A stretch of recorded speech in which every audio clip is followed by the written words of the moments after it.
Chapter 1: The Wedding and the Palace.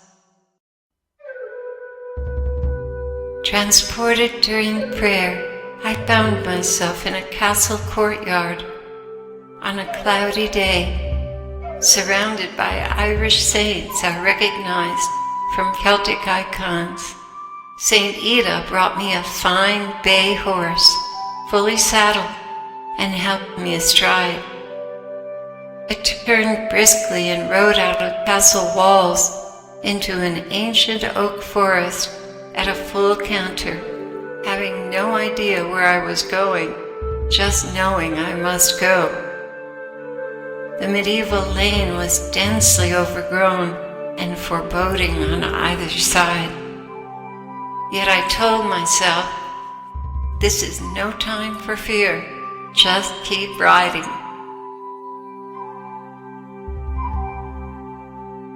After a very short while, I arrived at a clearing with yet another castle. The drawbridge was down, and before I knew it, my mount passed without hesitation over the bridge and inside the walls where she came to a halt. As I looked for some sign of life, the drawbridge mysteriously went up, and its massive doors closed behind me.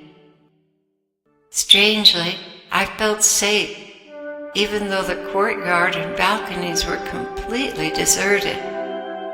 I dismounted and began to explore a lengthy stone corridor, ending at two massive and beautifully carved doors.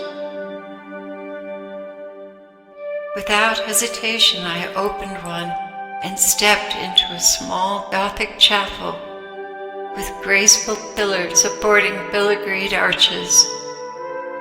High above the altar was a spectacular rosette window, showering gently diffused colors all throughout the lofty chamber. There was not a soul in the whole place. It seemed like a secret chapel in a fairy tale land. I wondered, before I could even consider the answer, the rosette window exploded with color, and the Lord Jesus descended into the room amidst a golden shaft of light. He was dressed in a festive white bridal garment and stood in the front of the church as if waiting for his bride. A wave of sweetness rushed into me when our eyes met, and I realized it was our wedding day, and he was waiting for me.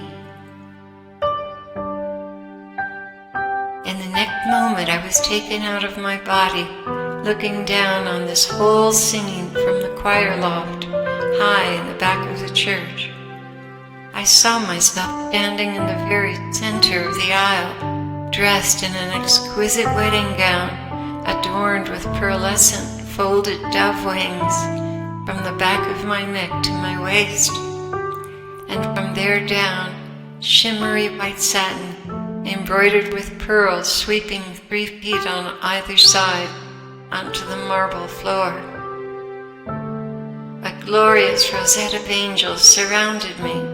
They were plaiting my hair with pearls and working beneath my veil to put the finishing touches in my hair, preparing me for my heavenly spouse.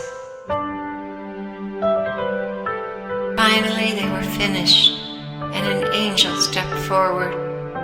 After a moment's consideration, I realized, you are my guardian angel. I had never seen him with such clarity before. He was tall, light-haired, and had a bearing of stately dignity, formidable power, yet emanating a gentleness wrapped in a soft platinum light. He took one last look at me, his sparkling eyes betraying a hint of bittersweet joy. This was his last day with me, the day we had all been waiting for, the day he would deliver me safe and sound to my heavenly spouse, his assignment successfully accomplished. A lightning-swift thought pierced my heart. How can I thank you, my angel? How can I ever thank you, faithfully standing by me and rarely getting any acknowledgement from me? How can I ever? He kissed my cheek and lifted my arm onto his as we processed up the aisle to Jesus, who was beaming with anticipation. It was a fairy tale wedding beyond my comprehension. It was as if my own actions were completely suspended, and I was riding an invisible escalator, moving me along to the inevitable destiny of joy I had looked forward to all my Christian life. As I stood before the Lord, the love of my life, the one who had forgiven me failure after failure, the one who never tired of giving me another chance, the one who upheld me and had to live with my darkest side. As I stood before him, that old life disappeared like a muddy river flowing into a pristine ocean of mercy, completely cleansing it of every impurity. He took a golden ring with 3 sparkling marquise diamonds and placed it on my finger, saying, "With this ring I thee wed," and kissed me tenderly. Then, grasping my right hand, we began to lift off the cathedral floor into the air until we had ascended through the rosette window heavenward. I felt enveloped in a sacred wonder that carried me aloft with the spouse of my immortal soul.